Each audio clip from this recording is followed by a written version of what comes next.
नमस्कार, बहुजन टीवी देख रहे हैं आप और मैं हूं आपके साथ पूजा। और इस वक्त हमारे साथ अमित शर्मा जी हैं जो कैंट विधानसभा मेरठ से प्रत्याशी हैं बहुजन समाज पार्टी के। और जैसा कि लगातार हम देख रहे हैं कि जिस तरीके से ब्राह्मणों को सभी राजनीतिक पार्टियां अपने अपने पाले में लाने की कोशिश कर रही हैं, ऐसे में बसपा ने जो लगातार सर्वजन हिताय सर्वजन सुखाय की बात कर रही है, ब्राह्मण उम्मीदवारों को भी दावेदारी दी है अलग अलग सीटों से।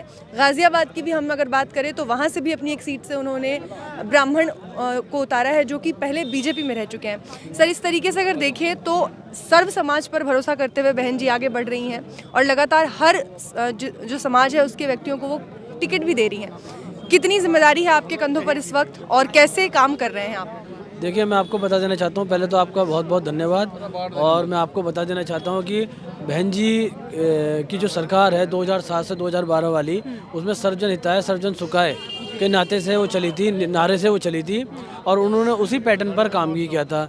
उस टाइम आपने देखा होगा कि 86 ब्राह्मणों को टिकट मिला था और उसमें से 45 ब्राह्मण एमएलए बने थे और उसमें साथ साथ बहन जी ने उन्हें कैबिनेट में भी बहुत बड़ा एक अहम जिम्मेदारी दी थी। तो अब की बार ब्राह्मणों के साथ जिस तरीके से इस सरकार ने, जो भारतीय जनता पार्टी है, सरकार ने जिस तरीके से उनका शोषण करा है, प्रत्येक ब्राह्मण इस बात को देख चुका है और वो आने वाले समय में आप इस प्रदेश में बहन जी के साथ है और आने वाले समय में आपको पूर्व पता लग जाएगा कि बहन जी की सरकार पूर्ण बहुमत से बन रही है और ब्राह्मण समाज एक तरफा होकर बहन जी को सपोर्ट और वोट कर रहा है। बीजेपी का कहना है कि उनकी पार्टी में ब्राह्मण वोटर्स जो हैं वो उनके साथ हैं। दूसरी तरफ समाजवादी पार्टी के अपने दावे हैं और साथ ही उन्होंने चुनावों के बाद उन्होंने घोषणा भी कर दी है कि अगर उनकी सरकार आती है तो जो पुरोहित हैं उनको वो मानदेय देंगे और साथ ही जो फर्जी मुकदमे किए गए हैं ब्राह्मणों पर वो सब वापस ले लेंगे। देखिए, ये जो सरकार है सब जुमले वाली सरकार है। हमारी बहन जी का कथन है कि वो जो कहती हैं वो करती हैं, इसलिए वो पब्लिक को जुमले बता कर उनके मान सम्मान से, उनके दिलों से नहीं खेलती हैं। जब सरकार बनेगी आपको पता लग जाएगा कि बहन जी कितना काम करेंगी और ब्राह्मणों के सम्मान में बहन जी ने हमेशा काम किया है और वो काम करेंगे आगे भी। मेरठ में अगर दावेदारी की बात करें तो वहाँ पे मुस्लिम समुदायों का वोट भी काफ़ी मायने रखता है और वहाँ पे असदुद्दीन ओवैसी भी मैदान में है, उससे कितना फ़र्क पड़ेगा? देखिए, मुस्लिम अब की बार सब चीज़ समझ चुके हैं। उनका जिस तरीके से शोषण हुआ है, उन्हें टारगेट करके शोषण किया गया है, वो सब समझ चुके हैं। और ओवैसी वगैरह जो भी हैं, ये तो आपको सबको पता है कि ये तो केवल वोट का विभाजन करने के लिए आते हैं और जिस टाइम चुनावी अखाड़ा होता है उस टाइम ये निकल कर आते हैं।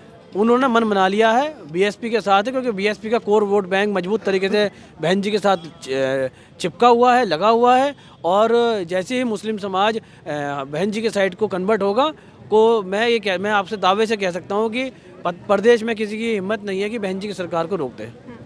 एक ब्राह्मण होने के नाते, जैसे कि प्रबुद्ध संगोष्ठी जब कर रहे थे सतीश चंद्र मिश्रा, तब भी उन्होंने कहा कि जो प्रबुद्ध वर्ग है, जो ब्राह्मण है, उनकी जिम्मेदारी होती है कि पूरे वर्ग को साथ में लेके चले, समुदाय को साथ में लेके चले।